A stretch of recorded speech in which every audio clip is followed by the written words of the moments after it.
Olá, eu sou Luiz Fernando Otero Cisi, engenheiro de som, acústica e tecnologia. Meus amigos, há um mito pairando na acústica moderna que precisa ser implodido o quanto antes. É o que eu pretendo fazer com esse clipe. É a respeito de absorçores de espumas e de lãs, como as lãs de rocha, lã de vidro, etc. Para começo de conversa, mesmo fabricantes e fornecedores desses produtos, ora chamam o cara de absortor, ora chamam o cara de isolante. E não pode ser. Ou ele é uma coisa ou é outra.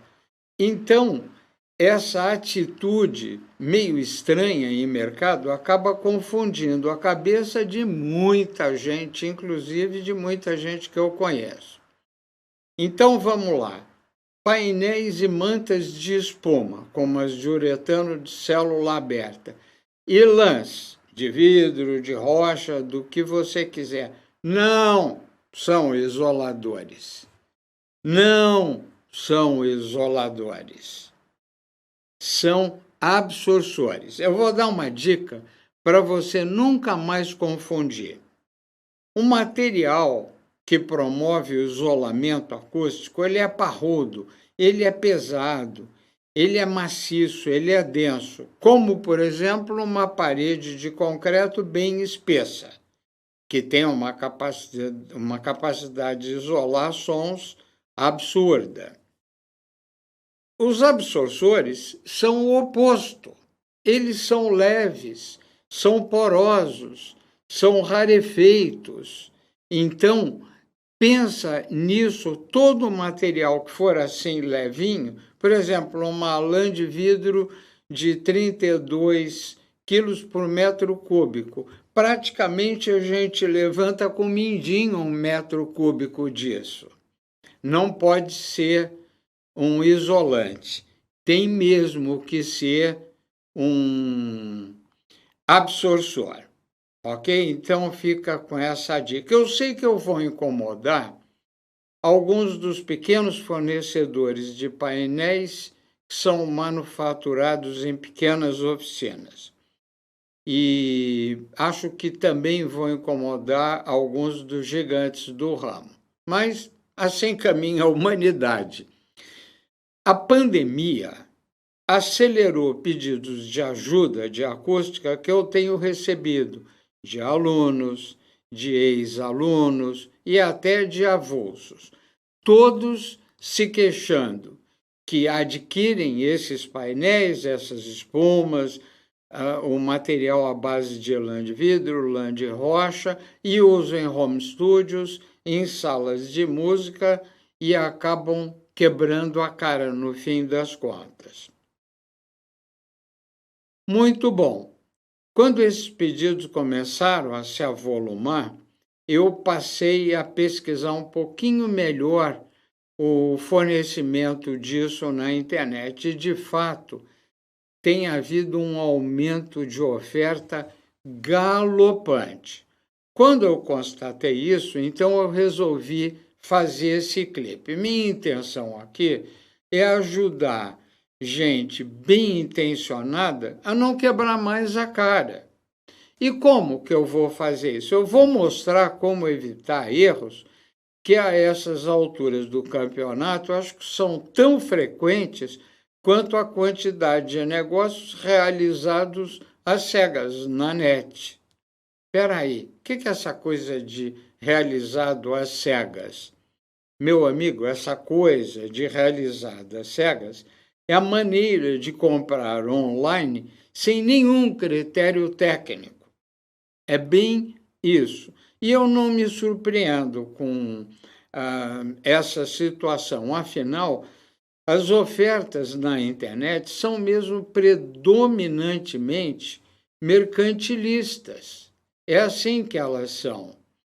E, afinal, esse é o propósito de quase todas as compras online, tanto de quem vende quanto de quem compra. No caso dos compradores de painéis, Pelo que essa gente me reporta, eu imagino que eles vislumbram nessa modalidade de compra pela internet uma maneira segura, rápida e eficaz para resolver os seus problemas. Infelizmente, quando a gente fala de estúdios e de salas de música, na grande maioria das vezes, o que ocorre é exatamente o inverso. As pessoas não obtêm o que esperavam e ainda se frustram ao perceber que jogaram o seu suado dinheirinho numa antissolução.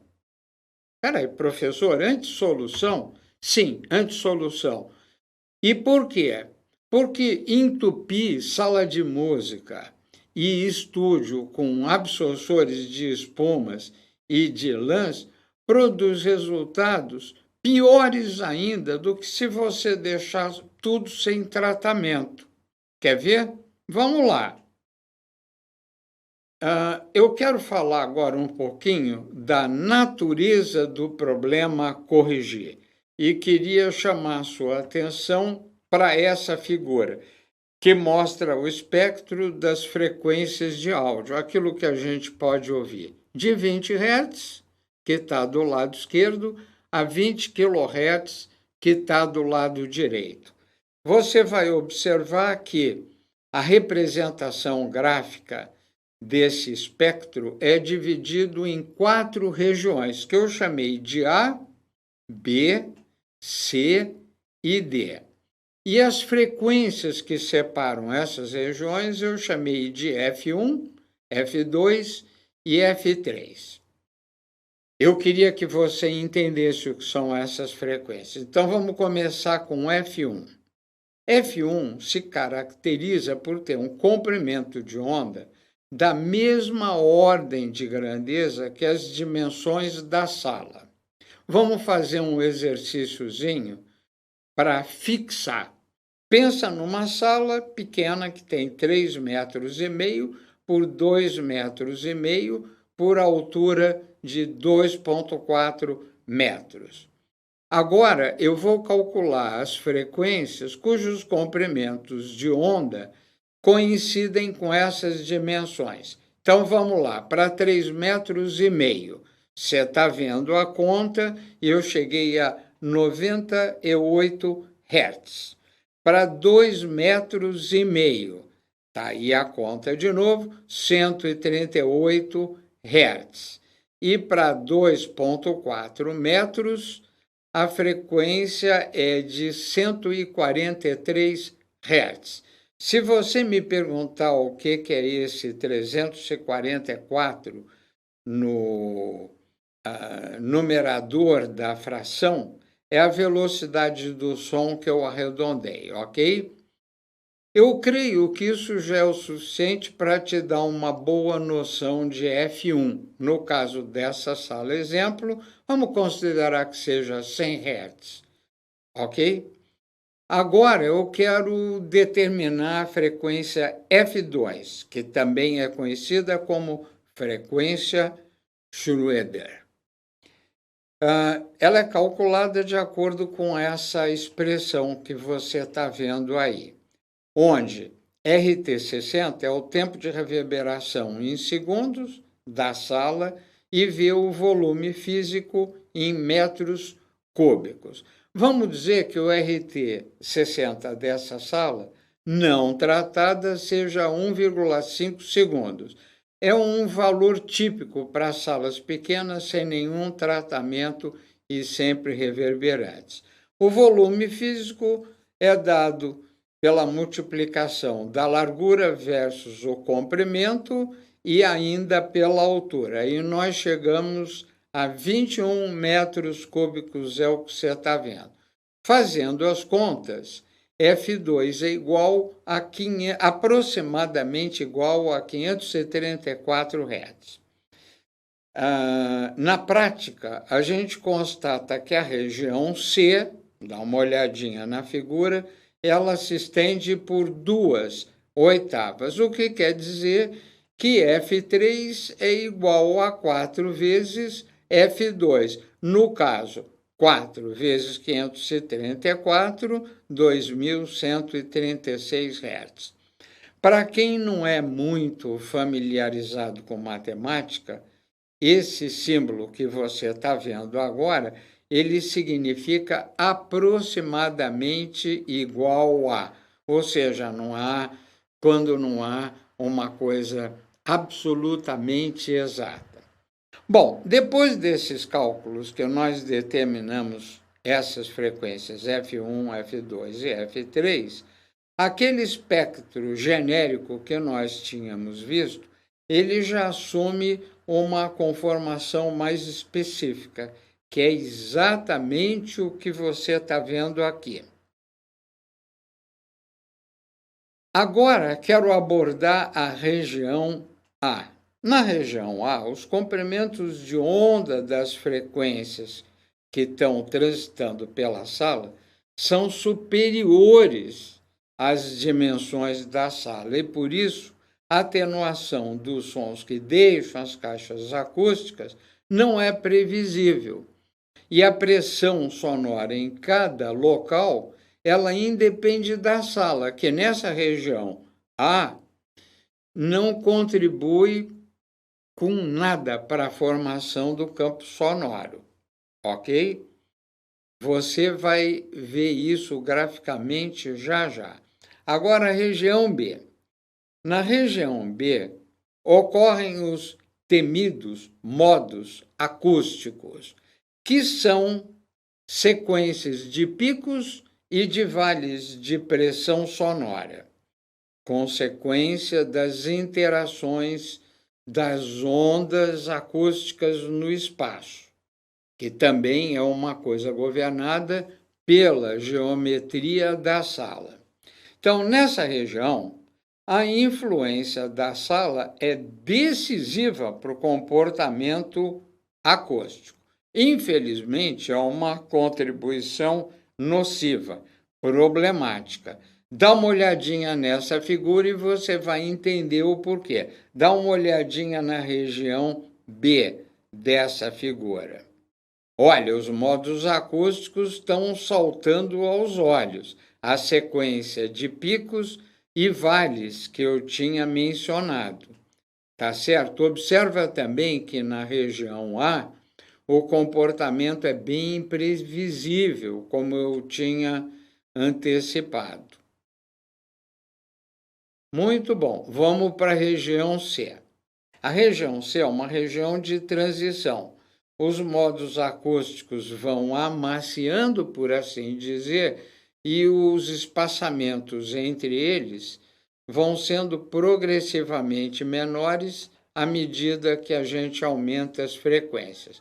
Ou seja, esses modos vão se tornando mais homogêneos do que antes. E agora vamos para a região D. Na região D, os modos acústicos se apresentam muito compactados. E por isso mesmo eles são bem homogêneos, o que confere à região C a condição de campo sonoro difuso. Em princípio, não há o que fazer nessa região, porque tudo que a gente quer é o campo difuso e tudo que a gente quer evitar são os modos acústicos, tá certo? Agora, o que não fazer?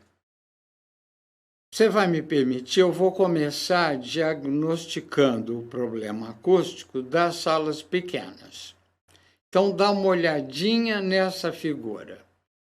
É óbvio que mal a ser combatido são os modos acústicos, que estão na região B, como no caso da nossa sala exemplo, então entre 100 Hz e 534 Hz.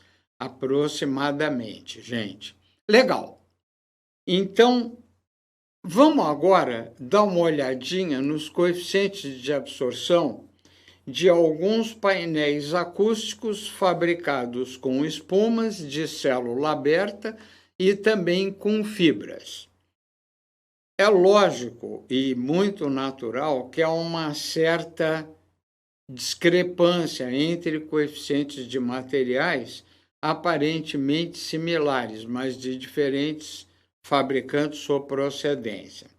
Por isso mesmo, eu consultei uma fonte de pesquisa que trabalha com uma grande quantidade de materiais semelhantes. O resultado é isso que você está vendo na figura. Está aqui a fonte. Amanhã, se você quiser consultar, você dá uma consultada. O meu objetivo agora é ressaltar o que está assinalado no lado esquerdo dessa figura com um retângulo verde. O que te parece que eu quero ressaltar? É que as espumas e as fibras praticamente não absorvem nada até 500 Hz, que é praticamente onde os problemas acústicos da sala se manifestam.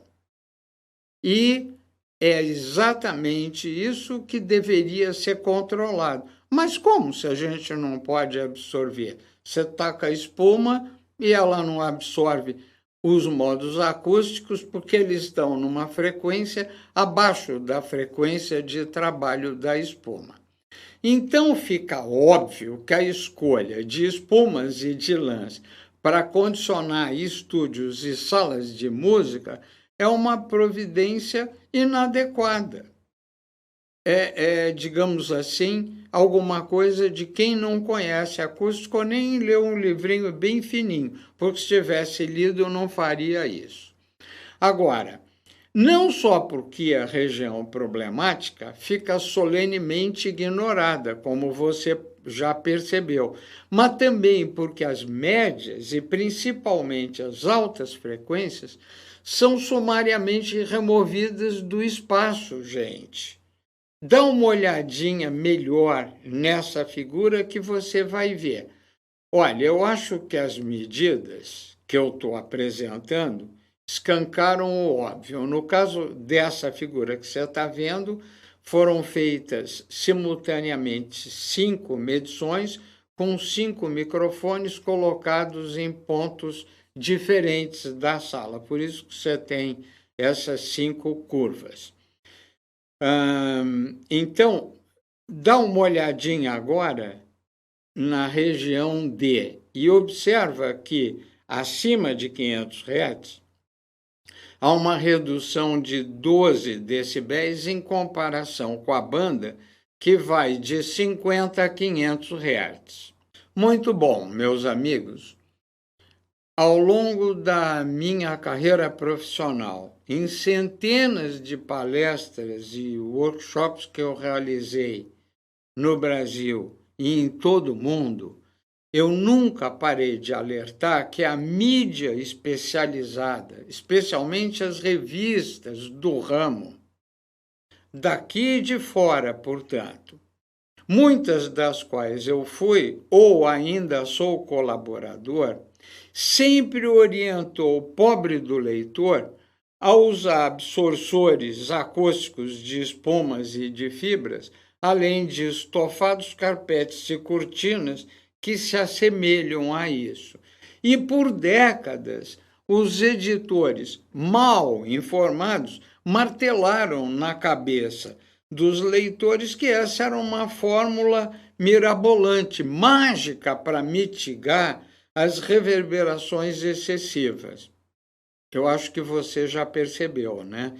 Quem seguiu esse conselho não só não mitigou reverberação onde era preciso, mas ainda acabou com uma queda de 12 dB dos agudos, às vezes chega a 20, às vezes passa fácil até dos 20, e você acaba então com uma sala totalmente irregular. E o problema maior não é tocado, ele continua lá. Ou seja, você bota a espuma achando que vai resolver modos acústicos e não vai. Em vez disso, ele tira os agudos da sala para você. Então, você pegar uma sala cheia de espuma, toda cheia de espuma, ou de lã de vidro, lã de rocha, uma combinação disso, você vai perceber que os agudos vão embora e a sala fica totalmente irregular, a qualidade sônica vai embora, ele descamba. E você gastou para fazer isso. Bom, e por que acontece essa queda de até 20 dB ou mais, que se acentua a partir de 500 Hz? Gente, você já sabe, é porque é precisamente onde as espumas e as lãs começam a absorver de forma muito intensa. É exatamente isso. Agora, o caminho da correção. Nessas alturas, eu tenho certeza que para você já é óbvio que o caminho correto é usar painel absortor de baixa frequência, que não é espuma, e nem a lã de vidro ou a lã de rocha. E existem esses painéis? Existem, sim, senhor. Só que, ao contrário das espumas e das fibras, são painéis engenheirados. Dá uma olhadinha nos coeficientes de absorção de algum desses painéis. Você está vendo os coeficientes de absorção de 12 painéis, 7 da família PAD, que são painéis absortores de alto desempenho, e 5 da família PAR, que são painéis absortores radicais. Eu desenhei esses painéis, deixa eu ver, 1986, 7, por aí, mas de 3 para 4 décadas. Eles foram redesenhados há uns 6 meses para redução de custos, o que eu felizmente consegui. Então, como você percebe, esses painéis são bem indicados para controlar os problemas de acústica, tanto de estúdios quanto de salas de música. E você vai me perguntar, e na região C? Não se preocupe, quando a gente resolve os modos acústicos na região B, automaticamente nós resolvemos os problemas na região C e D quando tiver. E por quê? Porque o comportamento acústico regular das salas se expressa por harmônicas, tanto pares quanto ímpares. Em outras palavras, se a gente resolver um modo acústico de 400 Hz, nós vamos resolver problemas em 800 Hz, em 1.200 Hz, 1.600 Hz, 2.000 Hz e assim por diante. Nenhuma dúvida sobre isso, certo? Eu quero deixar claro que eu não fiz esse clipe para vender meus painéis. Eu não preciso disso, até porque há outros de boa lavra no mercado, como os da RPG Inc., do meu querido amigo Peter D'Antônio, além de alguns outros. Então, para que a performance da sala seja maximizada, além dos painéis absortores, também é preciso usar painéis difusores. Então, quando eu desenhei os painéis PAD e PAR há 3,5 ou 4 décadas, eu também desenhei 2 famílias de difusores acústicos. Uma, a dos especulares, com modelos policilíndricos e piramidais. E também a família dos difusores não especulares, com a teoria de números QRD, Quadratic Residue Diffusor, e também os PRDs para Primitive Root Diffusor. Esse QRD, esse PRD, são nomes de teorias de números em que você consegue fazer sequências, e Manfred Schroeder adaptou isso para esses painéis com um sucesso que hoje é consagrado e todo mundo usa isso. Esses painéis são esses que você está vendo, que eu instalei num home studio de um cliente e amigo. Aliás, estou desenhando um novo estúdio para ele. Eu vou abordar o assunto painéis difusores num próximo clipe nesse mesmo canal. Informações adicionais sobre o tema deste clipe, por favor, com a senhora Nancy Sakamoto, no WhatsApp 11 97473 3153. Então, quer dizer que os absorçores de espuma e de lãs não servem para absolutamente nada? Negativo, servem sim. Quando a sala não é para música, mas para locução, e o estúdio não vai gravar música, nem instrumentos musicais ou canto, mas apenas e tão somente voz humana, esses absorçores ajudam. Não da maneira que se imagina.